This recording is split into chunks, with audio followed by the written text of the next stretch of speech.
천년 왕국 해설에 대한 얘기들을 우리가 살펴보고 있습니다. 특별히 요한계시록 20장을 우리가 살펴보면서 우리가 이 천년 왕국에 대한 이 올바른 이해를 가지고 또 우리가 어떻게 살아가야 되는지에 대해서 이 말씀이 강조를 하고 있습니다. 그래서 오늘 우리 7과 세 번째 시간인데 이 내용들을 한번 살펴보도록 하겠습니다. 요한계시록 20장을 우리가 지금 살펴보고 있는데 이 계시록 20장은 매우 중요한 장이다라고 말할 수 있습니다. 물론 성경은 모든 성경의 모든 부분이 다 중요합니다. 성경에 있는 내용 중에 중요하지 않은 것은 없지만 그러나 우리가 먼저 선행해서 이해해야 될 본문들이 많이 있어요.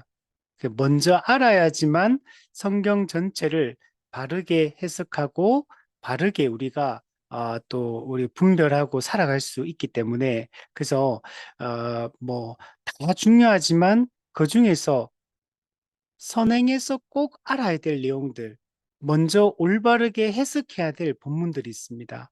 이것들을 바르게 해석하고 올바르게 이해하고 있지 않으면 다른 성경의 다른 부분들을 해석할 때 왜곡시킬 수밖에 없어요. 그래서 모든 부분이 다 중요하지만 그러나 특히 조금 더 중요한 개념들을 이렇게 설명하고 있는 이 본문의 그 독특성들이 있거든요. 이것들을 우리가 잘 해석을 해야 됩니다.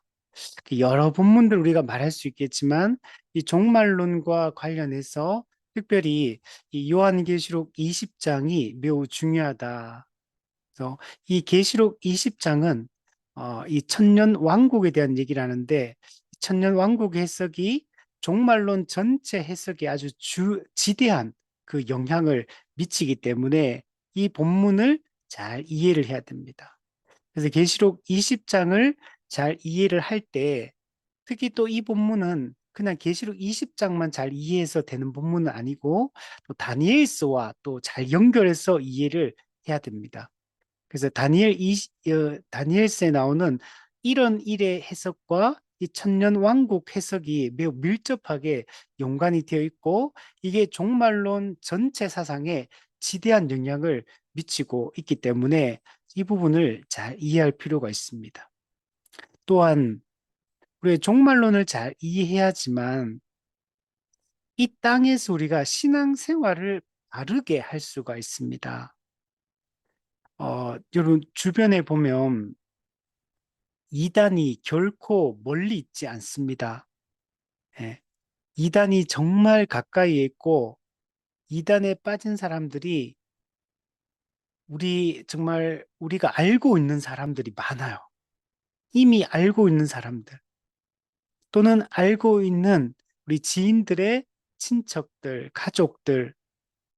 제가 오늘도 그 한 얘기를 들었는데 여기도 제가 생각지도 못했던 분이었는데 그분 가족도 이단에 빠져 있는 것 같아요. 제가 몇 년 전에 그때 한 해 동안에 정말 제 주변에서 그 이단에 빠진 이야기들을 너무 많이 들었거든요. 그 지지난주인가 그때도 한 케이스를 제가 들었었고 우리가 생각보다 이단들이 많이 활동하고 있고 문제가 많고 그런 이런 이단들에 빠지는 것들이 다들 이 종말론에서 문제가 생겼기 때문에 이단에 빠지는 사람들. 그리고 이단에 빠진 사람들이 교회 생활을 적당히 했던 분들이 아니에요. 다들 교회에서 열심히 생활했던 분들이었는데 이들이 다 빠지는 겁니다. 아예 여러분, 신앙 자체에 관심이 없는 무관심한 사람들은 이런 이단에 대해서도 안 빠집니다, 잘. 관심 자체가 없기 때문에 이런 것에 대해서. 근데 교회 다니는 열심히 있는 분들, 또 갈급함이 있는 분들, 이런 분들이 이단과 연결돼서 빠지기 때문에 위험한 거. 문제는 이단만 문제가 되는 게 아니라 교회 안에서 이 불건전한 이 사상을 가르치는 자, 특히 목회자들, 그리고 교회 안에 있는 성도들, 예, 우리 교회 안에서 사도행전 20절 너희 가운데 어그러지고 거스르는 말을 하는 자들이 일어난다. 이, 이 거짓 선생들이 교회 외부에서만 들어오는 게 아니고 교회 내부에서 일어나기 때문에 문제가 되는 거예요. 우리 이런 사람들을 조심을 해야 되고, 그래서 이 종말론은 나중에 우리가 육체적 죽음이라든지 또는 예수님의 재림과 관련해서 아주 뒤에 후에 일어날 일, 현재와는 뭔가 상관이 없는 이런 일들이라고 생각할 수 있는데 아닙니다. 이게 종말론이 가장 밀접하게 현재 우리의 삶에 어떻게 보면 가장 강력하게 영향을 미치는 게 이 종말론 사상이에요. 그래서 이 사상들을 우리가 잘 정립할 필요가 있는 겁니다. 우리 계시록 20장은 중요한 본문인데 크게 보면은 이제 세 부분으로 아니 두 부분으로 나눌 수 있습니다. 1절부터 우리 6절까지를 볼 수 있고 7절부터 15절까지를 두 부분으로 나눌 수 있는데 1절부터 6절까지는 천년 기간 동안 천년 왕국 기간 동안에 일어날 일에 대해서 얘기하고 있고 7절부터 15절까지는 천년 왕국 기간 후에 그게 끝났을 때 일어날 일에 대해서 이 기록을 하고 있다라고 얘기를 했습니다. 1절부터 6절까지도 1부터 3절까지 사탄의 결박, 무적행, 감금에 대한 얘기를 하고 4절부터 6절 교회가 그리스도와 함께 왕노릇 하게 될 것이다. 이게 오늘 우리가 다룰 문제가 요 4절부터 6절까지 내용을 오늘 집중적으로 한번 살펴보려고 하는데, 그리고 7절부터 10절까지는 사탄의 이 최후 이 공격과 이 마지막 최후 전쟁과 그리고 최후 심판에 대한 얘기들을 하고 있고, 11절부터 15절까지는 예수님 재림 이후에 이 또 불신자의 이 멸망에 대한 얘기, 우리 최후 심판 때 신자도 불신자도 모두 다 심판을 받게 되는데 특히 이 불신자들이 영원한 불못, 지옥 형벌에 영원히 들어가게 될 것에 대해서 이야기를 하고 있습니다. 그래서 여러분 계시록 20장 1절부터 15절까지는 이 본문 연구를 깊이 해야 돼요. 이거는 또 본문 연구 깊이 해서 이 부분을 확실하게 20장을 해석을 해야지만 요한계시록 전체를 해석하는데 아주 밀접하게 중요한 부분입니다. 계시록 20장 해석을 다르게 해버리면 계시록에 있는 다른 부분들도 다 왜곡이 될 수밖에 없어요. 앞에 계시록 이제 1장부터 쭉 해석해 나와야 되잖아요. 근데 그것도 이 계시록 20장에 대한 분명한 이해를 가지고 어떤 분명한 관점을 가지고 있어야지만 1장부터 이 19장까지 그리고 21장, 22장 해석을 할 때도 이게 중요한 역할을 합니다. 그래서 일종의 어떤 기준점을 잡아주는 게 이 계시록 20장이다라고 얘기할 수 있습니다. 그래서 이 천년 왕국의 이 네 가지 이 설들 있잖아요. 이론들 그 중에서 분명한 관점을 가져야지만 계시록 앞부분에 있는 모든 내용까지 새하늘과 새 땅에 대한 이해까지도 우리가 올바른 이해를 갖게 된다라고 말할 수 있어요. 이게 계시록 20장의 중요성을 여러분이 깊이 인식하고 이 본문을 우리가 깊이 연구해 보고 이 내용들을 우리 무천년설에 입각해서 바르게 이해하고 이걸 기반으로 앞부분 전부 다를 해석해야 되고 그리고 다니엘서 묵시서를 이거 가지고 해석해야 되고 또 예수님의 그 감람산 설교 예수님이 그 마태복음 24장 25장 여기서 얘기하는 그것도 바르게 해석할 수 있고 또 사도 바울이 또 이야기하는 이 재림과 종말과 재림에 대한 해석들 그리고 적그리스도와 거짓 선지자의 활동에 대한 해석들 이 모든 것들이 계시록 20장 해석을 바르게 할 때만 그게 다 가능해집니다. 그래서 종말론 전체를 해석하는데 중요한 본문이다 하고 우리 말할 수 있습니다. 자, 우리 지난 시간에 두 가지를 먼저 얘기를 했습니다. 1절부터 6절 안에 보면 이제 천년 왕국 기간 동안에 일어날 일들에 대해서 살펴보았습니다. 우선 두 가지를 얘기했는데 첫 번째는 사탄의 결박과 무적행 감금에 대한 얘기를 했습니다. 요건 사실 이제 천년 왕국 기간에 일어난다기보다는 이게 일어났기 때문에 천년 왕국이 시작되게 된 겁니다. 그래서 이 사탄의 결박과 무적행 감금이 중요하다라고 했고, 두 번째는 사탄이 결박되고 무적행에 감금됨으로 말미암아 천년 왕국 기간 동안에 이 땅에서 어떤 일이 일어나냐면 온 땅에 복음이 전파되기 시작하고, 그리고 교회가 세워지기 시작하고, 예수님의 십자가 사역으로 이 땅에 임한 하나님 나라가 점점 더 확대되기 시작합니다. 이게 이 땅에서 천년 왕국 기간 동안에 일어난 일입니다. 일어나는 일입니다. 그리고 이제 오늘 우리가 다루게 될 내용은 이 천년 왕국 기간 동안의 교회는 그리스도와 더불어 천년 동안 왕노릇한다. 그리스도가 왕으로 통치하실 때 교회도 그리스도의 그 통치에 동참한다 라고 얘기를 하고 있어요. 사실 이 놀라운 이야기를 하는 걸 우리는 왕이 아니거든요, 사실. 우리가 주인이 아니거든요. 그런데 왕노릇을 한다. 통치권을 행사한다는 것. 실제로는 통치권의 여기는 이 통치 행위도 들어가지만 심판의 권세까지도 사실 두 가지가 다 들어가 있어요. 예수님이 이 땅에서 현세에서 이 종말 기간 동안에 통치하시고 그리고 심판하듯이 현재적 심판, 현재적 통치를 하는데 거기에 교회도 다 동참을 하는 거예요. 교회도 그리스도의 현재적 통치에 동참하고 그리스도의 현재적 심판에도 교회가 동참한다는 것. 그러니까 교회가 가진 이 신분과 이 위치라는 것은 얼마나 정말 영광스럽고 놀랍고 정말 우리가 사실 가히 상상할 수 없는 일이에요, 사실은 이게. 그리스도의 통치에 동참하고 그리스도의 심판권에 동참한다는 말이 그냥 우리가 지식적으로 그냥 아, 그렇구나. 이렇게 넘어가지만 사실 이 말이 내포하고 있는 것은 좀 엄청난 일을 얘기하고 있는 거예요.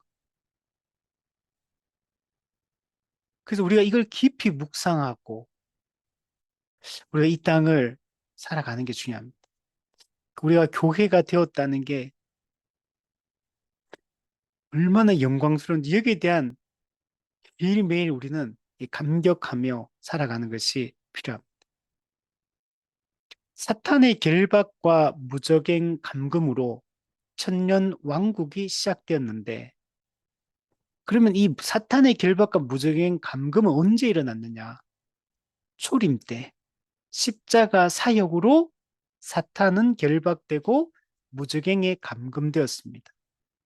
그럼 초림 때 어떤 일이 일어났길래 이게 되었느냐? 예수님이 십자가의 죽음으로 죄를 없이 하셨기 때문에 이게 가능했어요. 예수님께서 죄를 없이 하셨기 때문에, 즉, 죄값이 지불되니까 죄가 없어지게 되고, 죄가 없어지니까 예수님은 더 이상 사망에 매여 있을 수가 없는 겁니다. 우리 지난주, 우리 부활절 때 제가 설교했었잖아요. 부활은 예수님은 필연적으로 사망에 매여 있을 수 없다. 불가능성을 얘기한다 그랬죠. 왜냐하면 예수님께서 십자가 죽음이 완벽한 죽음이었기 때문에 죄값이 정확하게 공의롭게 이게 모든 게 치러졌기 때문에 죄의 결과인 사망이 더 이상 예수님을 죽음의 상태에 붙들고 있을 수가 없는 거예요. 매여 있을 수 없다는 말은 붙들고 있을 수가 없다는 얘기예요. 필연적으로 십자가를 지신 예수님은 부활하실 수밖에 없는 거죠. 그래서 예수님의 부활을 예수님께서 죄를 십자가 죽음으로 완벽하게 없이 하셨음을 확증하는 사건. 이게 부활 사건인 거예요. 그래서 사탄이 죄와 죄를 없앴고 죄가 없어지니까 사망도 없어졌죠. 그래서 죄와 사망의 권세를 예수님이 이기셨기 때문에 죄와 사망을 무기로 교회를 공격하고 사람을 미혹하고 하나님의 뜻을 대적하는 사탄이 결박되게 된 겁니다. 사탄이 죄와 사망이 무기인데 그게 해결되었기 때문에 무력화된 거, 무장이 해제된 거. 죄와 사망이라는 무기가 해제돼 버린 거. 그래서 무장 해제라고. 이게 일어났어. 그래서 이 십자가 사역은 하나님 나라와 사탄의 나라 사이에 이 영적 전쟁의 이 결정적 전환점이 되는 거예요. 하나님 나라의 결정적 승리, 사탄의 나라의 결정적 패배가 이루어진 사건이 이 십자가 사건인 겁니다. 2차 세계대전의 노르망디 상륙 작전을 해서 결정적 승리를 했던 것처럼 우리나라도 6.25 동란 때 인천 상륙 작전을 했죠. 그걸 그때 허를 찔른 거죠, 사실은. 이미 북한군은 이 경상도까지 완전 다 밀고 내려온 상태였거든요. 근데 인천 상륙 작전을 하면서 이 북쪽으로도 남쪽으로도 이게 제압해서 이제 북한군을 이제 밀어 올려서 이제 위로 이제 올라가게 돼서 이제 그러다가 나중에 이제 6.25 이제 그 선이 그어지면서 그냥 남북 분열이 돼버린 거죠. 어쨌든 간에 만약에 그 인천 상륙 작전으로 그때 어떤 반전 계기를 만들지 못했다면 아마 그냥 이게 공산화 되었겠죠, 우리나라가. 자, 이와 같이 이 십자가 사건이 바로 이 하나님 나라와 사탄의 나라 사이의 영적 전쟁의 결정적 이 전환점을 이룬 사건이다. 근데 이 십자가 사역으로 말미암아 하나님 나라가 도래하게 된 것. 하나님 나라가 현재적으로 이 땅에 임한 겁니다. 음. 더 강한 자이신 예수님께서 강한 자인 사탄을 결박하고 그에게 포로된 자들을 구출해 내신 것. 그래서 이 땅에 그 구출된 하나님의 그 백성이 누구냐면 그게 교회인 것. 에클레시아. 예. 그래서 하나님 나라가 시작이 된 겁니다. 하나님 나라의 현재성. 시작된 종말. 실현된 종말. 그러나 아직은 완성되지 않았어요. 그래서 미래적 종말을 우리는 소망하고 바라보며 고대하고 기다리며 지금 현재 살고 있습니다. 그 십자가 사역은 하나님 나라를 도래케 한 사건이고 반대로 뒤집으면 사탄의 나라가 결정적으로 패배하고 사탄의 나라가 무너지기 시작한 시점. 아직은 사탄의 나라가 완전히 무너지지 않았어요. 성경에 보면 이걸 사탄의 나라를 세상 나라다 또는 그의 나라, 사탄의 나라다 또는 사람의 나라다 또 얘기하거든요. 근데 이게 결국에는 예수님 재림 때 최후 심판을 통해서 완전하게 멸망하고 무너지게 될 겁니다. 지금 수요 예배 때 다니엘서 지금 말씀을 보고 있어요. 다니엘서 1장부터 12장까지는 딱 한 가지 사실 주제를 얘기합니다. 딱 한 가지. 메시아가 오셔서 세상 나라를 무너뜨리고 하나님 나라를 세우신다. 그러면서 그게 다니엘서의 유일한 주제거든. 한 가지 딱 주제를 얘기해요. 근데 그게 다니엘서 1장부터 12장 전체에 걸쳐서 똑같은 메시지, 하나의 단순한 메시지를 여러 상황에 여러 예언과 환상과 여러 실제적 인류 역사 속, 세계사 속에서 일어나는 실제적 사건들을 통해서 구체적으로 명시해주고 있어요. 그러면서 특히 히데겔 강가에서 본 이 환상에 지금 다니엘 11장에 보면 이게 구체적으로 드러나 있는데 다니엘서 11장을 보면 그게 나오는 왕국들에 대한 얘기하거든요. 특히 그 중에서 이제 네 제국, 바벨론, 페르시아, 헬라, 그리고 로마 제국, 그리고 로마 제국 이후에 메시아의 오심, 메시아가 오셔서 이 세상 나라 전부를 멸망시키고 흔들리지 않는 영원한 하나님 나라를 세우게 될 것이다. 그걸 갖다가 미가엘이 하늘 전쟁에서 영적 전쟁하는 것으로 묘사를 해요. 근데 미가엘이 하늘 전쟁에 승리하는 것으로 묘사를 합니다. 그래서 세상 나라는 아무리 강하고 아무리 뛰어나도 결국은 다 망한다는 거예요. 다니엘 11장 좀 설교하면 제가 느끼는 게 이게 역사 속에서 그 다니엘 11장의 내용들은 역사 속에 실제로 일어났던 그 인물들, 나라의 그 구체적 사건들이 다 기록이 돼 있어요. 이게 실제로 세계사 가운데 일어났던 일들을 그리고 그 당시에 막 보면 뭐 누구 이 사람 누구 왕이고 그 어떤 사건이 있었던 이런 것들이 아주 구체적으로 상세하게 기록되어 있는 것들을 볼 수가 있거든. 결국에는 그 강한 나라들도 다 망한다는 걸 분명하게 보여주고 있는 겁니다. 지금은 비록 완성되지 않았지만 지금도 하나님 나라는 역사 속에 도도히 흐르고 있다는 걸 우리가 잊지 말아야 되고 이 천국 복음이 전파되어서 교회가 확장되고 영생을 주시기로 작정된 자들이 지금도 계속 돌아오고 있다는 것들을 보여줍니다. 복음의 그 능력과 그 권세가 우리에게 분명하게 나타나는 걸 볼 수 있어요. 말라기 1장 11절에 해 뜨는 곳에서부터 해 지는 곳까지의 이방 민족 중에서 내 이름이 크게 될 것이며 각처에서 내 이름을 위하여 분향하며 깨끗한 제물을 드리리니 이는 내 이름이 이방 민족 중에서 크게 될 것입니다. 하박국 2장 14절 물이 바다를 덮음같이 여호와의 영광을 인정하는 것이 세상에 가득하다. 이 일들이 현재 일어나고 있고 우리는 영적인 눈을 떠서 이걸 볼 수 있는 눈을 갖는 것이 중요합니다.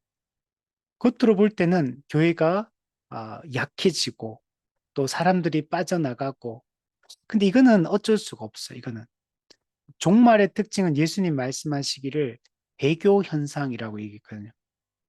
가짜는 다 떠나게 되는 거. 물론 끝까지 있다가 마지막 순간에 떠나는 사람도 있겠지만 점점 종말이 주님의 재림의 때가 가까워질수록 이 분리 현상은 점점 더 심화될 거예요. 떠나는 자기들의 그 거짓됨을 스스로가 드러내고 나타내는 것. 복음에 반응하지 않고 떠나는 것들. 그는 참된 신자가 떠나는 건 아니에요. 거짓된 신자들이 떠나고, 물론 일시적으로는 참된 신자도 교회를 떠나고 무너지는 경우들이 있습니다. 믿음이 약해서. 그러나 그들은 또 하나님께서 또 인내케 하셔서 돌아오게 하시고 또 회복을 시키시는 것. 자, 이와 같이 사탄이 십자가 사역으로 결박되고 감금되고 교회는 천국 복음을 전파하여 영생을 주시기로 작정된 자들을 이 불러 지금 모으고 있어. 교회가 에클레시아, 에크 뭐뭐 밖으로 칼레오 부르다. 지금 교회는 복음 전파를 통해서 영생을 주시기로 작정된 자들을 불러 지금 모으고 있는 겁니다. 그때가 언제인지는 우리가 언제 그게 다 끝나는지는 모르지만 그 일이 지금 진행이 되고 있고 우리는 이 사명을 감당하며 이 땅을 살아가는 것이 중요합니다. 예수님은 온 천하에 다니며 만민에게 복음을 전파하라고 했습니다. 믿고 세례를 받는 사람은 구원을 얻을 것이요. 믿지 않는 사람은 정죄를 받으리라. 믿는 자들에겐 또한 표적이 따를 것이다. 라고 말씀합니다. 참된 믿음을 가진 성도들은 이 땅에서 새로운, 새로운 이 진리를 선포하는 자, 새 방언을 말한다. 이거는 복음을 선포한다는, 누구든지 믿으면 구원받는 그 복음을 선언하고, 또 무슨 독을 마셔도 해를 받지 않는 영적으로 타격을 입지 않게 될 것이고, 병든 사람, 즉 이 죄로 말미암아 이 병들어 있는 자들, 이들에게 복음을 전함으로 그들을 구원하는 이 일들을 하며 교회는 살아간다라고 말씀하고 있습니다. 그래서 이 교회의 복음 전파라는 것은 교회가 그리스도의 통치에 참여하는 방식이에요. 교회가 그리스도의 통치에 동참하고 그 왕권을 행사한다는 게 그냥 이 세상의 집권자들이 높은 자리에 앉아가지고 그냥 자기 맘대로 지시하고 그냥 사람들을 부려먹고 이런 방식이 아니고, 교회의 통치는 이 교회가 이 복음을 전파함으로, 교회를 세움으로 말씀에 순종하고 그리스도의 그 왕되심을 인정하고 그분을 믿고 따르는 방식으로 그 통치권이 행사가 여러분 되는 겁니다. 이 일들이 여러분 천년 왕국 기간 동안에 일어난다고 얘기를 하는 거예요. 특별히 오늘 본문 4절 6절에 보면 교회가 이 천년 동안 그리스도와 함께 왕노릇하게 된다고 말해요. 4절 6절에 보면 내가 보자들을 보니 거기 앉은 자들이 있어 심판하는 권세를 받았더라. 여기서 보자들이라고 하잖아요. 이거는 하나님의 보좌를 얘기하는 게 아니에요. 보좌들 복수로 돼 있잖아요. 이게 요한계시록 우리 4장에 보면 그 보좌들이 나오고 24장로가 앉는 보좌들, 하나님의 보좌 주위로 24장로가 앉는 보좌들이 쭉 둘러 있거든요. 그 24장로는 구약의 12지파, 신약의 12사도를 합해서 24가 되고, 그 24장로는 신구약의 모든 하나님의 백성을 상징하고 있는 24장. 그리고 그 주위에는 네 생물이 또 둘러서 있습니다. 그 네 생물은 모든 피조물을 상징하고 있어요. 이게 하나님의 보좌를 중심으로 이렇게 둘러져 있거든요. 근데 24장로 하나님의 백성들이 이 보좌에 앉아 있다는, 보좌는 왕자거든, 왕자. 그러니까 이 보좌에 앉아 있다는 말 자체가 이 교회가 단순히 하나님 나라에 그냥 종로로 타는 게 아니고 그 하나님의 그 통치권에 참여한다는 걸 얘기해 주고, 그 보좌에 교회가 앉아 있는 거예요. 그리고 심지어 심판하는 권세를 받았다 그러잖아요. 심판하는 권세. 그리스도께서 재림하셔서 최후 심판을 시행하시거든요. 사탄과 용, 그리고 두 짐승, 적그리스도와 거짓 선지자, 그리고 그를 따르는 불신자들. 이 최후 심판 때 이들을 다 예수님께서 심판하실 때 그 사탄과 두 짐승과 불신자들을 심판할 때 교회도 그리스도의 그 심판의 권세에 동참한다는 것.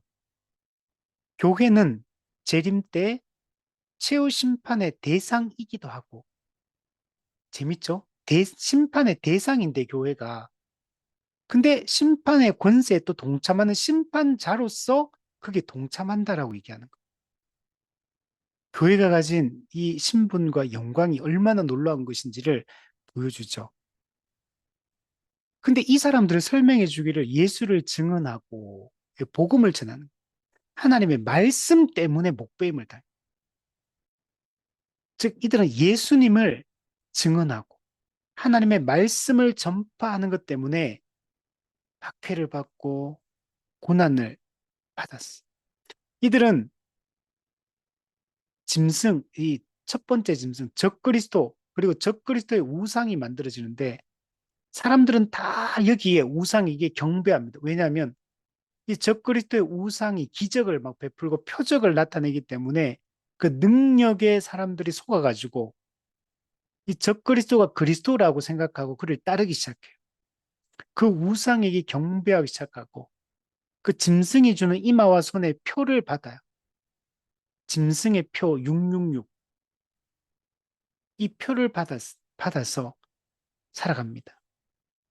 근데 이 보좌에 앉아 있는 자들은 이 표를 받지 않아요. 이들은 왜냐하면 이미 표를 받은 자이기 때문에 이미 그리스도의 인침을 받은 자예요. 이미 하나님의 소유된 백성으로 이미 도장을 찍은 사람들이. 이들은 이 세상에서는 이 박해와 고난을 당하지만 그러나 이들은 끝까지 믿음을 지켰기 때문에 이들은 어떻게 되냐면 살아서 이렇게 살아서 우리 4절에 보면 살아서 이 산다 이거 해석이 중요하거든요. 이게 거듭난다, 중생한다, 영적으로 부활한다. 이게 살아서 우리 원래 영적으로 죽은 자들인데 영적으로 죽은 자들이 예수를 믿음으로 말미암아 우리가 살아나서 거듭나고 살아나서 이제 1000년 동안 그리스도와 더불어 왕노릇 하게 되는 겁니다. 이것을 뭐라 부르냐면 첫째 부활이다. 이 첫째 부활에 참여하는 자들의 복이 있고 거룩하다. 이들은 둘째 사망이 그들을 다스리는 권세가 없다. 첫째 부활, 둘째 사망. 도리어 이 교회는 어떠냐면 하나님과 그리스도의 제사장이 돼. 하나님과 그리스도의 제사장이 되어 1000년 동안 그리스도와 더불어 왕노릇 할 것이다. 이 성경에 보면 교회가 그리스도와 1000년 동안 왕노릇 한다는 이 개념, 물론 1000년이라는 이 표현은 여기 막 계시록 20장에밖에 안 나오지만 교회의 왕노릇에 대한 얘기는 성경에 많이 등장합니다. 몇 가지만 살펴보면 요한계시록 3장 21절에도 보면 이기는 그에게는 그래서 이기는 그 승리하는 그라는 거야. 그 누구냐? 그리스도의 승리에 동참하는 교회를 이기는 그 이기는 자라고 이긴 자 이렇게 표현하는 거. 성경에서 이긴 자, 이기는 자 이렇게 표현하면 전부 다 교회를 상징한다 이렇게 말합니다. 신천지에서는 이 이긴 자가 누구냐? 이만희가 이긴 자다 이렇게 말하거든요. 이 잘못된 겁니다. 교회를 얘기하는 거. 내가 내 보좌에 함께 앉게 하여 주기를 보세요. 예수님이 내가 내 보좌에 함께 앉게 하여 준대요. 와, 놀랍죠? 십자가를 지시고 부활하신 예수님은 승천하셔서 하나님 보좌 우편에 앉으십니다. 근데 그 예수 그리스도가 앉으신 그 보좌에 교회도 함께 앉게 하여 주기를 설명하면 뒤에 내가 이기고 아버지 보좌에 함께 앉은 것과 같이 하리라. 예수님이 십자가에 죽으시고 부활하시고 승천하셔서 하나님 아버지 보좌에 함께 앉았거든, 예수님이. 근데 그 예수님이 하나님 아버지 보좌에 앉은 것처럼 나를 따르는 너희들도 내 보좌, 이 보좌는 하나님의 보좌인 거야. 여기에 교회도 앉게 해준다네요. 그 통치권에 동참한다는 거. 그리스도의 이 통치에 동참하는 자가 여러분 된다는 거. 야, 진짜 놀랍지 않습니까? 이게 에베소서 2장에 보면 교회를 그리스도와 함께 일으키사 그리스도와 함께 하늘에 앉히셨다. 그리스도는 하늘에 이 보좌에 앉히셨거든요. 그리스도와 함께 하늘에 앉히셨다면 그리스도와 함께 한 그리스도의 그 보좌에 교회를 앉히셨다라는 말인 거예요. 놀라운 얘기죠. 모든 것을 승리하시고 모든 것을 그 발 아래 두신 그 예수님의 그 통치에 교회가 참여하게 된다. 계시록 5장 10절에는 그들로 우리 하나님 앞에서 나라와 제사장들을 삼으셨으니 그들이 땅에서 왕노릇하리로다. 교회를 하나님 앞에서 나라로 삼으셨다. 나라. 이 나라는 이 통치권을 상징하거든요. 우리를 그 통치의 권세를 가진 자로 삼았다는 거예요. 교회를. 교회를 왕으로 삼았다는 것. 또한 제사장으로 삼았다. 나라와 제사장으로 삼아서 그들이 땅에서 왕노릇하리로다. 여기서 말하는 땅은 이 갱신된 이 세상을 얘기하는 거예요. 하나님의 그 통치권이 완벽하게 행사되는 이 회복된 세상에 하나님의 그 왕노릇에 교회도 동참하게 된다. 왕노릇하게 된다라고 말씀하고 있어요. 누가복음 22장 30절을 보면 너희로 내 나라에 있어. 내 나라. 예수 그리스도가 세우시는 나라. 우리 고린도후서를 보면 진동하지 않는 나라. 변동되지 않는 나라. 흔들리지 않는 나라. 다니엘서 2장에 나오는 영원히 망하지 않는 나라. 그 국권이 다른 백성에게 돌아가지 않는 나라. 사무엘하 7장에 보면 예수 다윗의 자손이신 예수 그리스도가 세우시는 영원한 나라.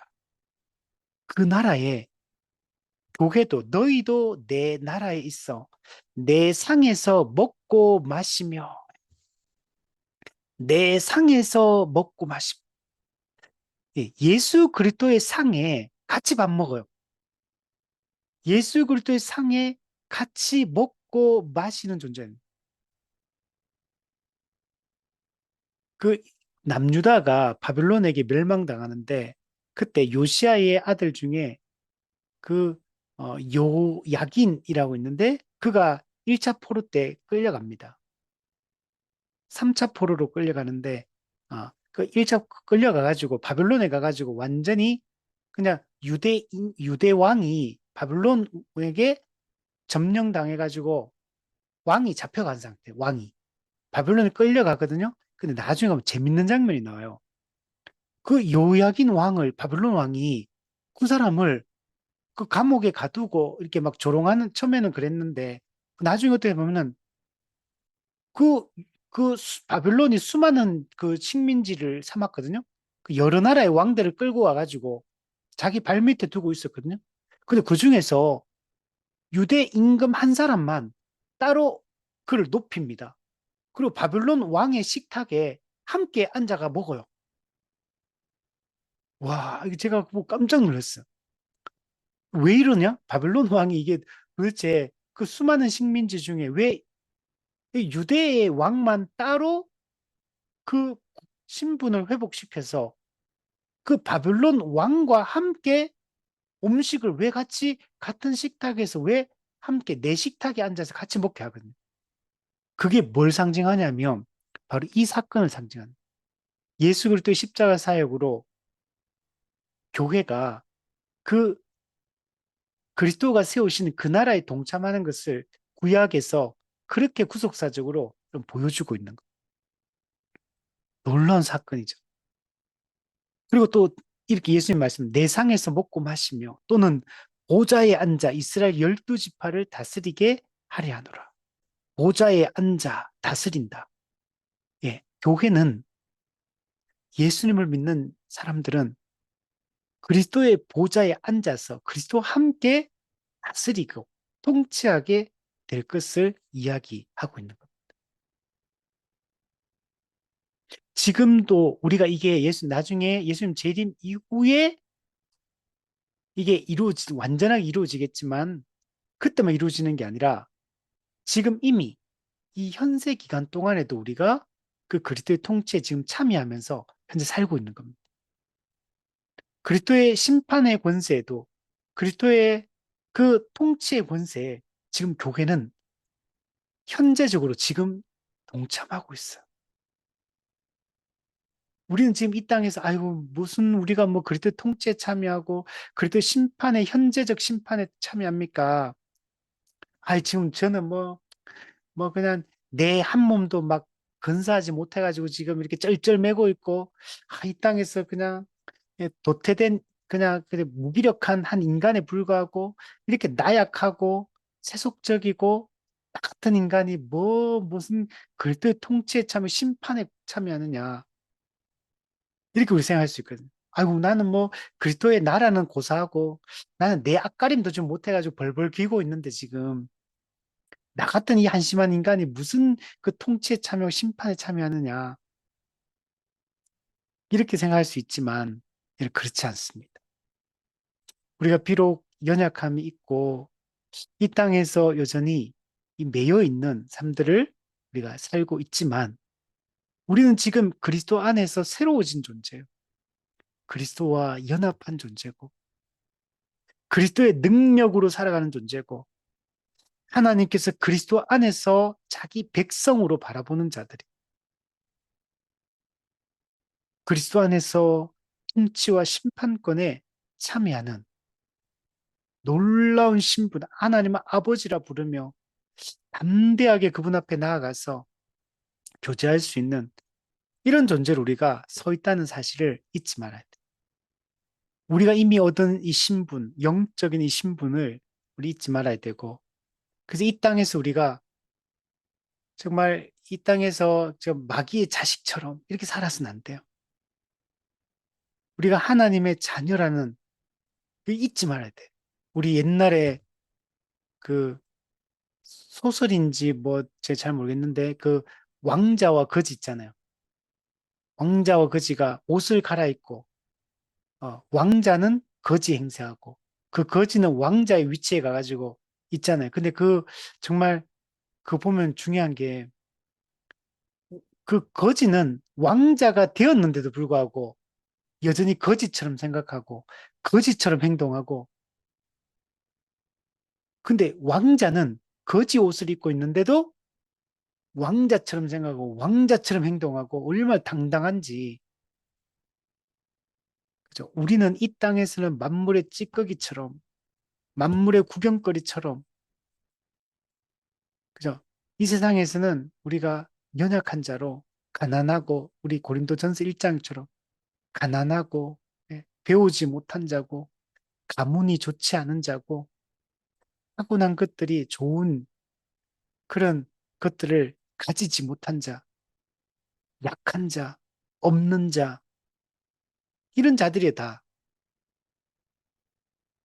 뭐 조그마한 것 남들과 상대적으로 비교해가 나는 아니 내가 너보다 낫다 이렇게 교만하게 이렇게 하지만 이게 불쌍한 거예요 그게 다 연약하고 가난하고 어리석고 이런 자예요 사실 우리끼리 뭐 도토리 키재기 해봤자 아무것도 아닌 거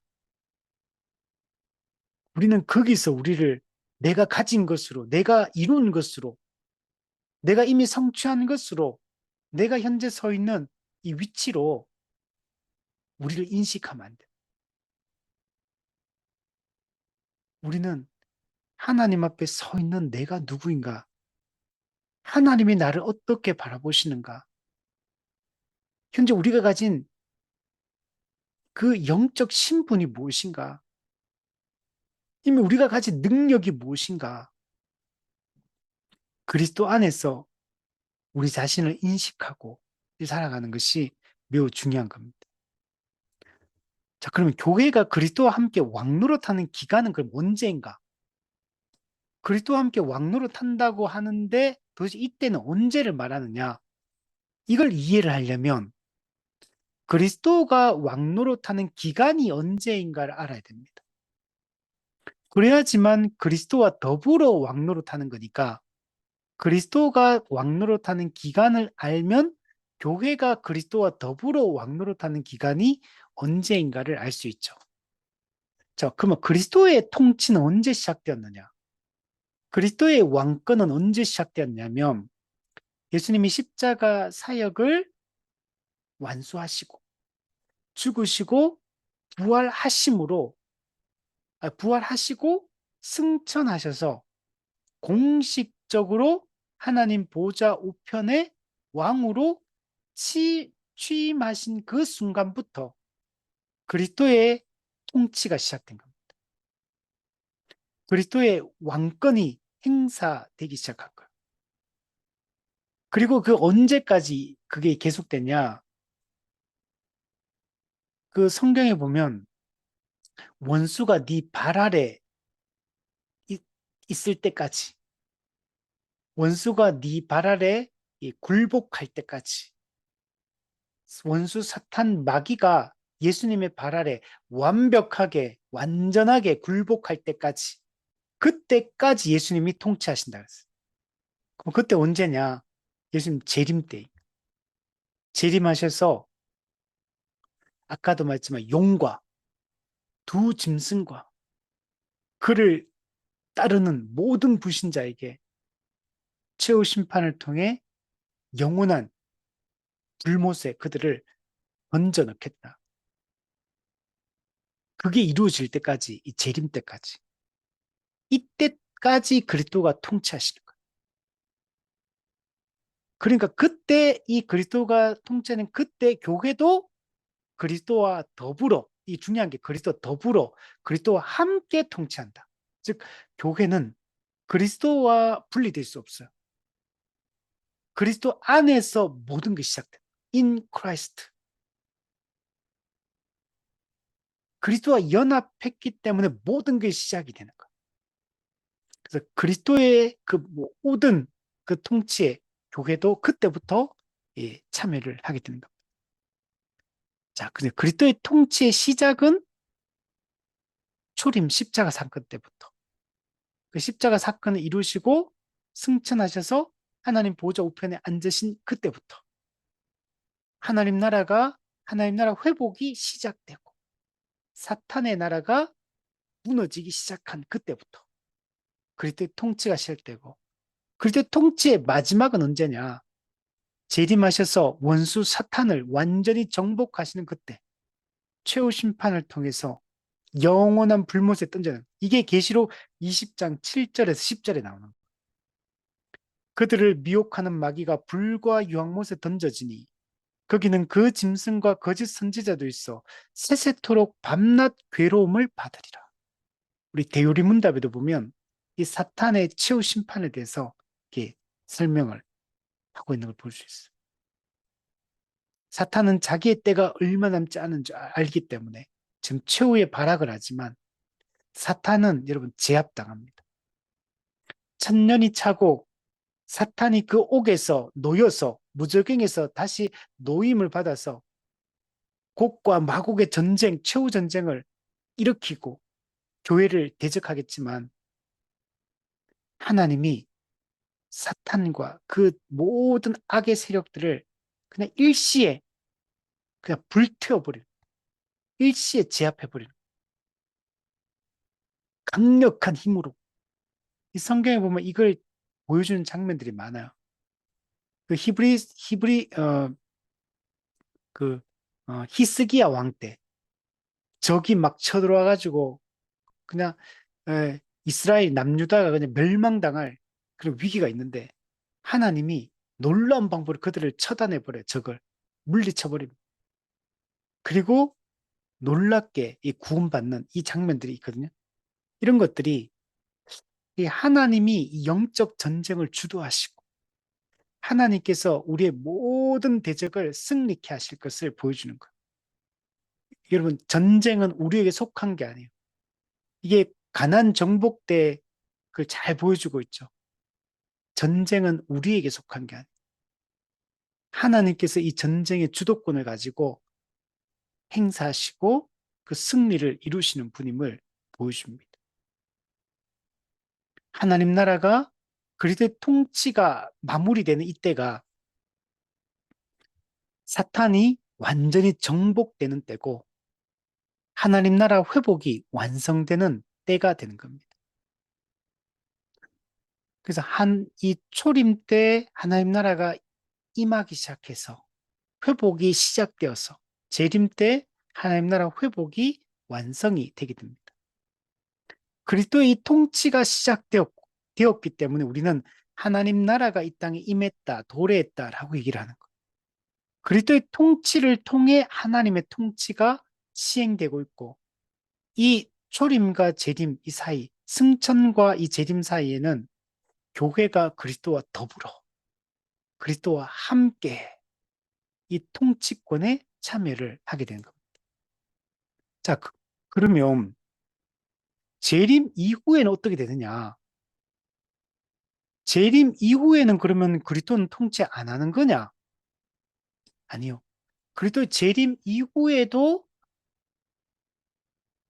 예수님은 여전히 통치하십니다.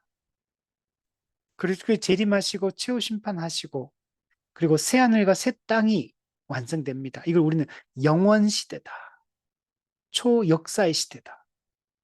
이때 예수님께서는 하나님 아버지와 성령님과 함께 영원히 하나님 나라를 통치하십니다.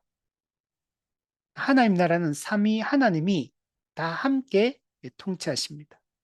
요한계시록 22장 1절 2절에 보면 또 그가 수정같이 맑은 생명수의 강을 내게 보이니 하나님과 및 어린 양의 보좌로부터 나와서 길 가운데로 흐르더라. 예. 완성된 하나님 나라의 특징이 뭐냐면 생명수의 강과 생명나무예요. 영원한 생명이 약동하는 곳이 하나님 나라예요. 근데 여기는 누가 통치하냐면 하나님과 및 어린 양의 보좌로부터 이 생명수가 흘러나와서 모두를 먹여 살리는 거예요. 즉 보좌에 앉는 분이 하나님도 보좌에 앉지만 예수님의 보좌, 어린 양의 보좌라고 표현하고 있거든요. 즉 그러니까 여기는 삼위 하나님이 완성된 하나님 나라를 통치하신다라고 얘기를 할 수 있는 겁니다. 자, 그러나 그러면 왜 아까 전에 예수님의 통치의 시작은 승천 때부터 통치의 마지막은 재림 때까지다. 왜 이렇게 얘기하느냐? 예수님의 통치가 천년왕국 이 종말 때에도 계속되고 재림 이후에도 삼위 하나님이 통치한다고 하는데 왜 이걸 구분해서 설명하느냐? 이거는 통치의 성격이 조금 달라요. 그리스도께서 승천하셔서 하나님 보좌 우편에 앉으심, 즉 이거는 왕으로 취임하고 왕으로 등극한 사회, 공적으로, 공식적으로. 그리고 모든 원수를 발 아래 두는 재림 때, 최후 심판을 통해 이때까지 예수님이 왕노로 탄다 그러거든요. 이 기간은 어떤 기간이냐면 그리스도께서 중보자로서 왕노로 타는 기간이. 중보자로서 왕노릇하는 이 독특한 기간이 이거는. 즉, 이 승천부터 재림까지 그리스도가 통치하는 것은 예수님께서 중보자로서 중보적 왕권을 행사하는 기간이에요. 아직은 중보자의 역할이 끝난 게 아니에요, 아직까지. 예수님 중보자의 역할은 언제 끝나냐? 재림하셔서 최후 심판을 시행하는 것까지 해야지 예수님이 중보자로서의 역할을 끝내는 것. 사탄의 권세를 완전히 멸망시키고 하나님의 자기 백성의 구원을 완성시켜야 돼요. 그거는 최후 심판이 시행되고 나서 그렇게 되는 거예요. 그래서 예수님의 이 중보자로서의 그 역할은 재림 때, 최후 심판 때까지인 거예요. 그래서 이 승천부터 시작해서 재림 때까지 예수님이 승천하셔서 하나님 보좌 우편에 앉으심, 즉 왕으로 취임하심, 그리고 재림 때 이거는 중보적 왕권인 거예요. 중보자로서 왕권을 행사하는 기간. 그래서 이걸 독특한 기간이다 라고 얘기를 하는 거예요. 마태복음 22장 44절에 보면 주께서 내 주께 이르시되 내가 내 원수를 내 발 아래 둘 때까지 내 우편에 앉아 있으라. 자, 요거는 예수님이 승천해서 재림 때까지 예수님이 이 땅에서 중보적 왕권 행사되는 이 기간에 대한 설명이에요.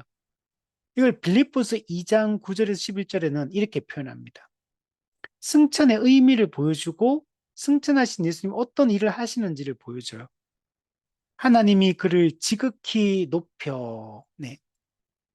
그 예수님이 이 땅에 인간의 몸을 입고 태어날 때 하나님과 동등됨을 내려놓으셨거든. 그 종의 형체를 가지고 이 땅에 인류의 대표가 되기 위하여 이 땅에 오셨어요. 근데 예수님이 이 십자가 사역을 이행하시고 나서 하나님은 다시 그를 지극히 높이십니다. 모든 이름 위에 뛰어난 이름을 주사 하늘에 있는 자들, 땅에 있는 자들, 땅 아래 있는 자들로 모든 무릎을 예수의 이름에 꿇게 하셨다. 이게 예수님이 왕으로 취임한 걸 얘기하는 거예요. 그리고 모든 입으로 예수 그리스도를 주라 시인하여 예수를 왕으로 주로 시인합니다. 그렇게 해서 하나님 아버지께 영광을 돌리게 하셨다. 이렇게 말했거든요. 자, 그런데 자, 승천하셔서 왕으로 취임해서 재림 때가 이렇게 하시는데 그러면 이제 최후 심판이 끝나고 나면 어떻게 되느냐? 이게 중요한 거예요. 고린도전서 15장 24절에서 25절. 자, 23절에 어떠냐면은 이제 부활에 대한 얘기를 합니다. 부활에 대한 얘기를 쭉 하고 나서 그리고 나서 이제 그 후에는 마지막이니 즉 부활이 일어나고 난 이후 어떤 일이 일어나는지를 설명해 줍니다. 그가 모든 통치와 모든 권세와 능력을 멸하시고 이게 사탄과 그 모든 악한 영적 세력들을 멸하시는 걸 얘기합니다. 그리고 그를 추종하던 모든 인간들, 불신자들, 그들을 다 멸합니다. 그리고 나서 어떻게 하나? 나라를 아버지 하나님께 바칠 때라. 네. 그리스도가 이 승천부터 재림까지 중보적 왕권을 행사를 하는데 그리고 중보자로서 역할이 이제 끝나게 되면 그 나라는 통치권을 상징해요. 그 하나님 아버지께서 승천해서 하나님 보좌 우편에 앉을 때 하나님 아버지가 예수님께 위임하셨던 그 통치권을 이제 나라를 아버지 하나님께 바친다. 하나님 아버지 성부 하나님께 이 통치권을 위임받았던 통치권을 다시 되돌려 주는 걸 볼 수 있어요. 그러나 그때까지는 그가 모든 원수를 그 발 아래 둘 때까지 반드시 왕노릇 하시리라. 이렇게 말씀하고 있어요. 자, 여기서도 우리가 이 본문을 잘 이해하려면 이 삼위일체와 관련된 내용들 잘 이해를 해야 돼요. 우리 삼위일체를 이해할 때는 반드시 이 존재론적 삼위일체, 본체론적 삼위일체, 우리 헤르만 바빙크가 얘기했던 이 본체론적 삼위일체와 경륜적 삼위일체를 구분해서 이해를 해야 돼요. 지금 여기서 고린도 15장을 존재론적 삼위일체 개념으로 이해하면 이게 이해가 안 돼요. 성부, 성자, 성령은 아타나시우스 신조에 보면 동등하고 동일하고 권세와 영광이 동일한 분인데 뭔가 여기서 하나님을 아버지라 부르고 있고 그리고 예수님은 하나님께 통치권을 넘겨주면 그러면 하나님이 그 통치권을 행사하고 예수님은 꼭 통치권을 행사하지 않는 분처럼 느껴지잖아요. 그래서 이 본문을 이해할 때는 존재론적 삼위일체 개념으로 바라보면 안 되고 이 본문은 경륜적 삼위일체 개념으로 이 본문을 이해해야 돼요. 우리가 하나님 나라가 완성되고 나면 존재론적 삼위일체 개념만 남고 경륜적 삼위일체 개념이 사라진다고 생각하는데 그렇지 않습니다. 존재론적 삼위일체 개념과 경륜적 삼위일체 개념을 완성된 하나님 나라에서 동시에 그게 계속된다는 그 두 가지 개념이 다 지속된다라고 이해를 해야 돼요. 그래서 고린 15장에 통치권을 아버지 하나님께 바치고, 그 심지어 더 놀라운 말씀은 예수님께서도 하나님 아버지께 복종할 것이다. 이런 표현이 있어요. 그 뒷절에 보면. 그러면 이거 말이 안 되잖아.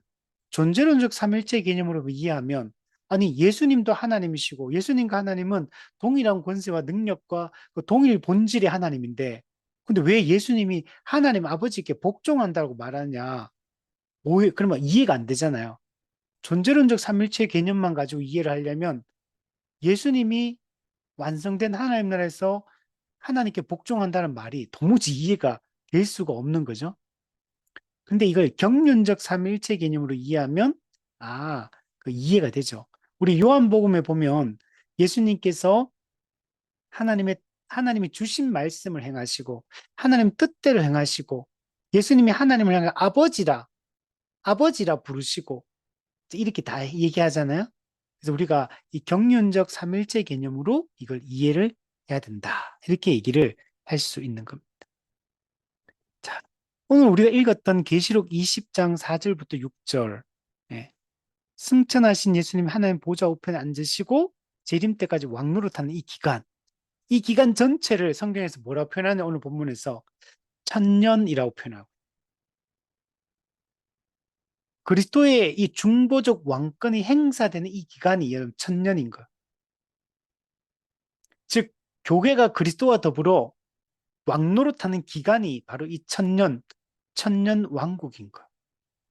이 기간을 성경에서는 이걸 종말, 말세, 마지막 때, 마지막 날, 여호와의 날이라고 얘기하는 거예요.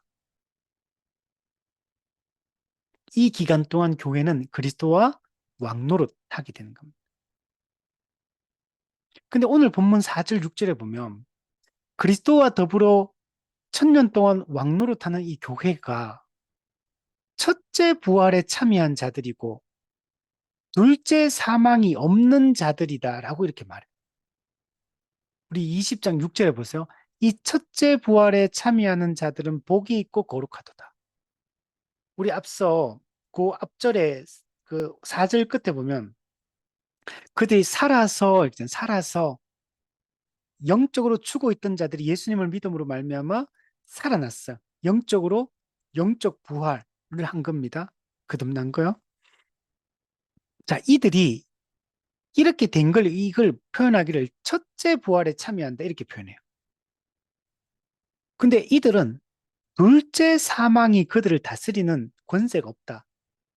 즉, 이 첫째 부활에 참여하는 신자들은 둘째 사망을 당하지 않는다라고 얘기하는 거예요. 자, 그럼 여기서 이제 첫째 부활, 둘째 사망 이런 표현들이 나오잖아요. 근데 이걸 통해서 우리가 또 알아야 될 건 뭐냐면 첫째 부활이 있으면 둘째 부활도 있다는 얘기예요. 성경에서 명시적으로 언급하진 않지만 이거는 첫째 부활이라는 표현 자체가 둘째 부활을 유추하게 하는 거. 우리 성경을 해석할 때는 명백하게 명시적으로 기록된 것들이 있고 추론해야 될 것들이 있어요. 유추하고 추론하는 이게 두 가지가 성경을 우리가 해석하는 방법이거든요. 우리 웨스트민스터 신앙 고백서 1장 성경의 성경관에 대한 게 보면 잘 이해가 돼 있어요. 그 성경을 볼 때 명백하고 명시적으로 기록된 것과 또 성경의 전체 사상에 빗대어서 유추하고 추론해야 될 내용들이 있습니다. 여러분 삼위일체라는 용어는 없잖아요. 그러나 성경 전체 사상에 빗대어서 유추하고 추론해서 그 개념을 설명하는 것. 뭐 존재론적 삼위일체, 뭐 경륜 삼위일체 이런 말이 없어요. 성경에 보면. 그러나 우리가 이 성경 전체 내용을 살펴보면 이렇게밖에 설명할 수가 없는 거. 이렇게 전체 사상이 이걸 말씀하고 있기 때문에 이걸 신학적으로 교리적으로 정립을 한 거죠. 근데 그거는 그렇다고 해서 이게 사람이 만들어냈다 이렇게 말할 수 없어요. 성경에 있는 그 내용을 근거로 이렇게 추론하고 유추하는 거기 때문에 이 자체를 잘못되었다라고 말할 수 없고 성경은 그렇게 해석해 나가는 게 옳은 거. 자, 그래서 우리가 그걸 잘 아는 게 중요하죠. 자, 여기서 첫째 부활은 뭐냐? 첫째 부활은 신자, 불신자 모두에게 일어나는 육체적 부활, 몸의 부활, 이거하고는 다른 겁니다. 여러분, 신자든 불신자든 나중에 예수님 재림하시면 다 부활합니다. 육체적 부활, 몸의 부활하죠? 근데 첫째 부활은 그 몸의 부활을 얘기하는 게 아니에요. 그리고 이 첫째 부활은 신자들만 부활합니다. 불신자한테는 일어나지 않아요. 신자들만 첫째 부활을 한다. 그래서 아까 전에 계시록 20장 4절에 살아서 할 때 이게 살아나는 게 이 첫째 부활을 한 걸 얘기합니다. 육체적 부활은 신자와 불신자 모두에게 일어납니다. 우리 요한복음 5장에 보면 무덤 속에 있는 자가 다 그의 음성을 들을 때가 오나니 선한 일을 행한 자는 생명의 부활로 악한 일을 행한 자는 심판의 부활로 나오리라. 자, 여기서 말하는 이 부활은 육체적 부활, 몸의 부활을 얘기하는 거예요. 근데 신자와 불신자가 조금 달라요. 신자는 선한 일을 행한 자, 불신자는 악한 일을 행한 자. 선한 일을 행한 자는 생명의 부활, 악한 일을 행한 불신자는 심판의 부활을 받게 된다. 그건 언제 일어나느냐? 시기는 재림 때 일어납니다. 대상은 신자, 불신자 모두 다. 그리고 부활의 목적도 달라요. 신자의 몸의 부활과 불신자의 몸의 부활의 목적 자체가 달라요. 신자는 생명의 부활을 위해서, 생명을 위해서 부활하는 거고, 불신자는 심판, 이 형벌을 위해서 부활하는 거. 영원한 생명을 누리게 하기 위하여 몸의 부활을 하는 거고, 영원한 심판과 그 형벌과 그 고통을 당하게 하기 위하여 이 부활을 시키는 겁니다. 지난번에 얘기했듯이 영적인 존재는 아무도 안 죽는다. 영적인 존재는 성부, 성자, 성령이 안 죽으시잖아요. 천사도 영적 존재예요. 안 죽어요. 인간, 지정의를 가진 인간도 안 죽어요. 육체적으로 죽는다고 해서 죽는 게 아니에요. 영혼은 죽지 않고 일차적으로. 육체적으로 잠시 죽는다고 해서 그게 죽는 게 아니에요. 재림 때 다 부활합니다. 그리고 영혼과 몸이 생명의 부활을 누리든지, 영원한 생명을 누리든지, 영원한 고통을 받든지 둘 중에 하나예요. 소멸이라는 건 없어요. 육체도 소멸이 없고 영혼도 소멸이 없습니다. 우리가 진정으로 두려워야 될 분이 하나님인 이유가 여기 있는 거예요. 몸을, 육체를 우리를 죽일 수 있는 그런 사람을 두려워할 게 아니라 몸과 영혼을 영원히 멸하시는, 영원한 이 형벌을 내리시는 그 하나님을 우리는 두려워해야 되는 거예요. 그래서 우리가 이 땅에서 함부로 살 수 없는 이유가 여기 있어요. 이 땅에서 삶이 모든 것을 결정짓는 우리 순간이기 때문에 이 땅의 삶의 결과가 이 땅에서의 삶이 영원한 내세를 결정하는 거예요. 영원한 운명을 결정하는 겁니다. 두려워해야 되죠. 자, 신자의 첫째 부활은 신자의 영혼이 중생하는 것, 거듭나는 걸 얘기합니다. 그래서 첫째 부활은 거듭남은 신자에게만 있잖아요. 그 불신자들은 첫째 부활이 없다고 얘기를 하는 겁니다. 그리고 이 첫째 부활은 몸의 부활이 아니고 영적 부활이다. 신자는 이미 영적 부활은 한 사람들이에요. 이 거듭난 참된 신자들은 이미 영적 부활을 했다.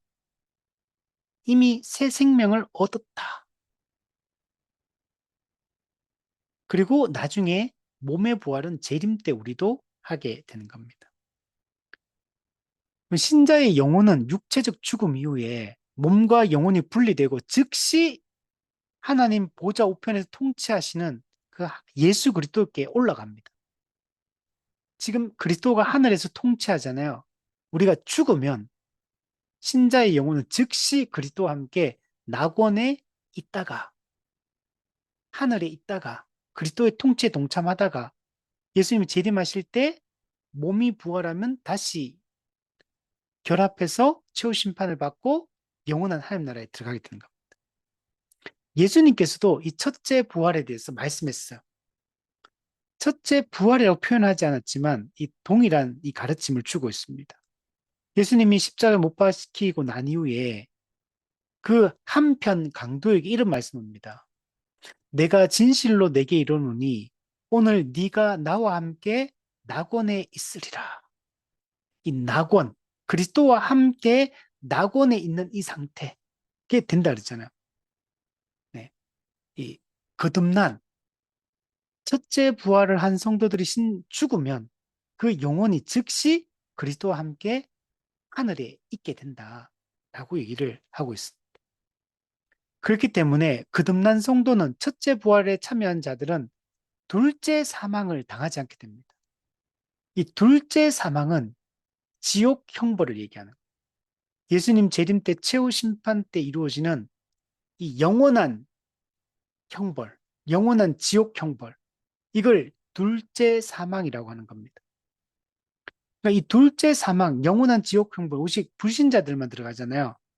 불신자들이 영원히, 몸과 영원히 고통받는 것이기 때문에 신자들에게는 이게 해당되지 않는 거예요.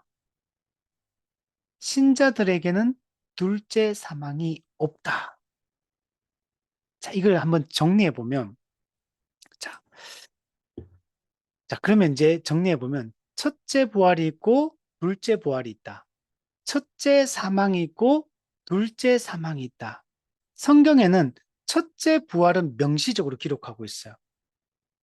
근데 둘째 부활에 대해서는 명시적으로 이 용어가 나오진 않아요. 자, 그리고 성경에는 둘째 사망에 대해서는 명시적으로 기록하고 있어요. 근데 첫째 사망이라는 용어는 안 나옵니다. 그죠? 네. 그러니까 성경에 첫째 부활, 둘째 사망은 명시적으로 기록되어 있고, 둘째 부활, 첫째 사망은 명시적으로 기록되어 있지 않다. 그러나 첫째 부활, 둘째 사망이 있다는 말은 둘째 부활, 첫째 사망도 있다는 걸 전제하고 하는 말들인 거예요. 그래서 이거는 성경에서 우리가 명시적으로 기록된 내용을 통해서 유추하고 추론해서 이 첫째 사망과 둘째 부활에 대한 얘기도 한다. 이렇게 우리가 받아들이면 그럼 되는 겁니다. 자, 그리고 신자와 불신자의 공통점이 있고 차이점이 있습니다. 신자와 불신자는 둘 다, 여러분, 첫째 사망에 참여합니다. 첫째 사망은 뭐냐? 육체적 죽음을 얘기하는 거. 그럼 신자도 이 땅에 살다가 죽고, 불신자도 이 땅에 살다가 육체적으로 몸이 죽어요. 그죠? 그러니까 요 첫째 사망, 그리고 그 다음에, 뭐죠? 어, 그러니까, 둘째 부활. 둘째 부활은 몸의 부활이니까 몸의 부활도 신자도 불신자도 다 일어납니다. 그래서 예, 첫째 사망과 둘째 부활은 신자든 불신자든 똑같이 다 있다. 자, 근데 차이점이 있다. 첫째 부활, 거듭남은 오직 신자에게만 있고 불신자는 첫째 부활, 거듭남이 없다. 두 번째, 불신자는 둘째 사망, 영원한 지옥 형벌이 있다. 그러나 신자는 영원한 지옥 형벌이 없잖아요. 그러니까 신자는 둘째 사망이 없다. 이렇게 얘기를 할 수 있는 거죠. 음. 자, 그리고 신자의 첫째 부활은 몸의 부활이 아니라 영적 부활이다. 아까 했던 말이죠. 자, 요 내용들을 이제 가지고 이제 마지막으로 구분해서 한번 설명을 해야 되는데, 신자의 영혼은 어떤 과정을 거치느냐? 신자의 육체는 어떤 과정을 거치느냐? 불신자의 영혼은 어떤 과정을 거치고 불신자의 육체는 어떤 과정을 거치게 되느냐?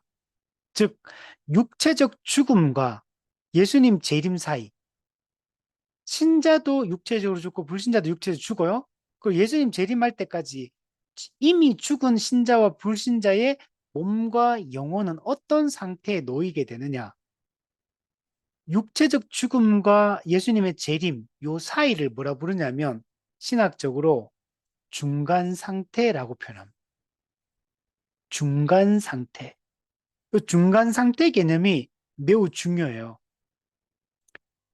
이게 이제 우리 성경적 종말론에서 아주 중요한 주제가 이 중간 상태라는 이 설명입니다. 그래서 신자의 영혼과 육체, 불신자의 영혼과 육체가 육체적 죽음과 예수님 재림 요 사이의 중간 상태 기간 동안에 과정이 달라요.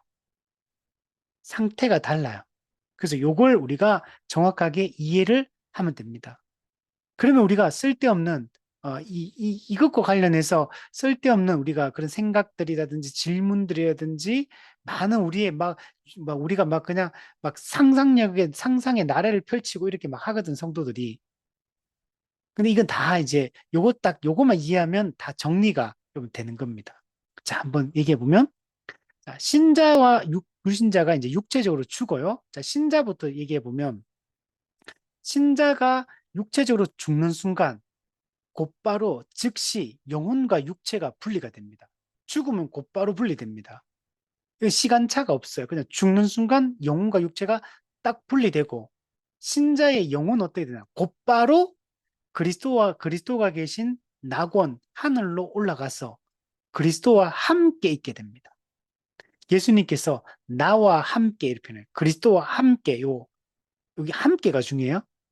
그리스도와 연합된 상태를 in Christ 연합된 상태를 이렇게 함께라고 표현하고 있어요. 자, 그래서 영혼은 곧바로 즉시 낙원으로 올라가서 그리스도와 함께 있게 된다. 그리고 그리스도는 하늘에서 지금 뭐 하냐? 1000년 동안 통치하잖아요. 그래서 교회도 그리스도와 함께 죽은 신자들의 영혼은 하늘에서 그리스도와 함께 통치권에 참여합니다. 그 통치를 합니다. 그러다가 예수님이 이제 재림하십니다. 재림할 때 신자의 몸이 부활합니다. 그러면 몸이 부활하면 그 그리스도와 함께 있던 영혼과 몸이 다시 결합합니다. 몸과 영혼의 결합. 그래서 영육 통일체. 영육이 분리되어 있었잖아요. 영육 통일체가 됩니다. 그리고 나서 최후 심판을 받게 됩니다. 신자의 영혼과 육체가 영육 통일체 상태에서 심판을 받는데 대요리문답 89문에 보면 어떻게 되냐면 그 심판 어떻게 되냐 신자는 공적으로 무죄 선고를 받는 거다. 공적으로 무죄 선고를 받는 거다. 그리고 죄와 비참에서 완전히 해방된다. 요게 이제 요 최후 심판을 통해 일어납니다. 그러면 이제 이 사람은 어떻게 되냐? 신자의 몸과 영혼이 결합된 상태에서 새하늘과 새 땅에 들어가게 됩니다. 베르문다 89문에 보면 표현을 잘 해놨어요. 몸과 영혼이 새하늘과 새 땅에 들어가서 상상도 할 수 없는 기쁨을 누리게 된다. 이 교리문다 그대로입니다. 상상도 할 수 없는 기쁨을 몸과 영혼이 누리게 돼요. 두 번째, 그리스도와 충만한 교통을 누리게 된다. 그리스도와의 그 충만한 교제가 이루어진다. 즉, 사실은 삼위 하나님과 다 함께 이루어지는 건데, 삼위 하나님과의 충만한 교제가 이루어진다. 이 땅에서는 그리스도와의 교제가 불완전해. 우리가 주님의 말씀에 순종도 안 하고, 그리스도에 대해서 잘 모르고, 그리스도의 통치가 우리한테 완전히 이루어지지가 않아요. 불완전해, 지금. 왜? 우리가 순종을 안 하니까. 그리스도와의 교제가 매우 빈약해요. 그 사람들 어떻습니까? 교회 다녀도 그리스도와의 교제에 관심 없는 사람 많아요. 그냥 세상에서 여행 다니는 거 좋아하고, 그냥 뭐, 맛있는 거 먹으러 다니고, 맛있는 거 먹고 다니고, 즐거운 이제 그 취미 활동하고, 그게 예수님과 교제하는 것보다 훨씬 즐겁고, 기쁘고, 예수님은 그냥 완전 뒷방 늙은이처럼 취급하는 경우 얼마나 많아. 관심이 없어요. 그리스도와 기도하는 것도, 말씀 듣는 것도, 예배 드리는 것도, 사실 관심 있습니까? 대부분 다. 그냥, 그냥 적당히 지옥 안 갈 정도의 그냥 종교적 활동만 대충 하고, 그리스도에게 관심 별로 없잖아. 그리스도의 교제가 매우 불완전하고, 매우 충만하지가 않아요. 일시적으로 잠시 이렇게 막 좀 상태 좋을 때는 또 막 그리스도의 교제를 사모하고 그 은혜를 사모해요. 근데 작심삼일 금방 잊어버리고 금방 그냥 내 육체의 욕망을 따라서 이 세상에서 어떻게든 안정되게 그냥 잘 먹고 잘 살 이 궁리를 하면 우리 살게 되는 거예요. 시간 자체를 그리스도께 쏟질 않아요. 충만한 교통에 대한 사모함 자체가 별로 없죠, 사실. 만약 그게 있다면 우리가 더 적극적으로 주님을 찾아야 되는데 우리의 시간을 어떻게 사용하는지, 우리의 마음이 어디를 향하는지, 우리가 뭘 걱정하고 뭘 염려하는지를 보면 그게 그리스도하고는 많이 상관이 없지 않습니까? 그냥 내 유익과 내 필요를 위해서 그리스도를 그냥 소환하는 거죠. 도움이 필요할 때 그리스도께 나가서 작은 도움을 요청하고 또 상황 좋으면 그리스도는 그냥 다 잊어버리고 그냥 사는 거. 이게 이제 우리의 모습이거든. 이 땅에서 그리스도와의 교제라는 거는 우리가 정말 이 죄의 정욕과 싸우고 은혜의 방편을 부지런히 사용할 때만 사실은 이 성경에 정말 그 바울이 그리스도와 함께 있는 게 너무 좋아가지고 내가 육신에 사는 것보다 빨리 죽어서 그리스도와 함께 있는 걸 더 소망한다. 이런 말들이 그 진심으로 그렇게 할 수 있는데 근데 우리는 정말 연약해요. 그래서 우리는 지금 그리스도와의 교제가 매우 불완전하거든. 매우 빈약한데 그러나 우리도 이제 그리스도에 죽고 나면 재림 이후에는 그리스도와의 충만한 교통을 누려야 돼. 이제 더 이상 다른 어떤 것도 우리에게 기쁨과 만족이 되지 못하고 오직 그리스도가 우리의 진정한 기쁨이 되는 날이 오는 거죠. 자, 근데 반면에 신자의 육체는 어떻게 되느냐? 육체적으로 죽으면 영혼과 몸이 분리가 되고 그러면 몸은 어떻게 되느냐? 땅에 묻혀서 흙으로 돌아갑니다. 근데 이 흙으로 돌아가서 예수님 재림 때까지 몸이 부활할 때 기다리게 되는데 대유리문답 86문에 보면 이거 일종의 대기 상태가 돼. 대기. 기다리는 상태. 대기 상태인데 어떻게 표현되냐면 우리가 몸이 죽어서 땅에 묻혀서 흙으로 돌아가서 썩어요. 근데 이거 어떻게 표현하냐? 그리스도와 계속 연합되어 있다. 와, 놀랍지 않아요? 죽어서 땅에 묻혀 흙으로 돌아갔는데도 이 몸도 그리스도와 연합이 끊어지지 않아요. 몸도 계속해서 그리스도와 연합되어 있고 그리고 이 대기 상태는 어떤 상태냐? 마치 잠자듯 무덤에서 쉬면서 몸의 완전한 구속을 기다리는 상태다. 이 대기 상태는 이제 예수님 재림에서 우리가 만약에 아직 우리의 영원한 운명이 결정되어 있지 않다면 대기 상태가 두려워. 나 나중에 불합격되면 어떡하나? 지옥 가면 어떡하냐? 그러면 대기 상태에 기다리는 시간이 지옥같이 돼버리겠죠. 근데 신자는 이미 그리스도와 연합되어 있고 이 확신을 갖고 있기 때문에 잠자듯 무덤에서 쉬면서 편안하게 몸의 완전한 구속, 몸의 부활을 기다리는 거예요. 그러면 재림하시면 육체가 부활하고 몸과 영혼이 결합하고 최후 심판을 받는데 공적으로 무죄 선고를 받고 그리고 새하늘과 새 땅에 들어가서 몸도 상상할 수 없는 기쁨을 누리고 몸도 그리스도와 충만한 교통을 누리게 된다. 반면에 불신자의 영혼과 육체는 달라요. 불신자가 육체적으로 죽어요. 몸과 영혼이 분리됩니다. 즉시 분리돼요. 불신자의 영혼은 즉시 음부로 들어갑니다. 하데스. 이 죽은 자들의 거처. 근데 이 하데스는 지옥, 게헨나의 그 고통이 이 음부에 들어가서 똑같이 느껴요. 불신자의 영혼은 불신자가 죽는 순간 즉시 음부에 들어가서 지옥에서 당하는 고통을 불신자의 영혼은 즉시 지옥의 고통을 그냥 100% 받기 시작합니다. 그리고 이제 예수님이 재림하시면 땅에 묻혀 있는 불신자의 몸이 부활합니다. 신자의 몸은 영광스러운 몸이거든요. 근데 불신자의 몸은 아니에요. 달라. 자, 어쨌든 간에 그 불신자의 몸이 부활하면 다시 그러면 그 불신자의 영혼하고 몸이 결합합니다. 그리고 최후 심판을 받아요.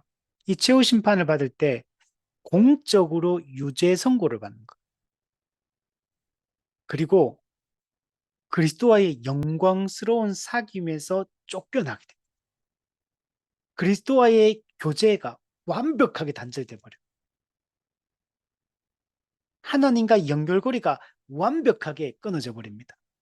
그리고 영원한 불못에 던져지게 됩니다. 데오리문서 89문 몸과 영혼이 영원히 고통의 형벌을 받게 되거든요.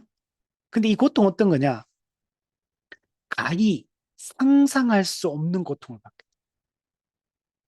불신자의 영혼과 몸이 결합된 상태에서 가히 상상할 수 없는 고통을 받게 돼요. 불신자의 육체는 어떤 과정을 겪냐? 자, 육체가 죽으면 몸과 영혼이 분리되고 영혼은 즉시 하데스 음부로 들어가서 지옥의 고통을 받는다면 불신자의 몸은 땅에 묻힙니다. 신자와 똑같아요. 흙으로 돌아갑니다. 그리고 대기 상태가 됩니다.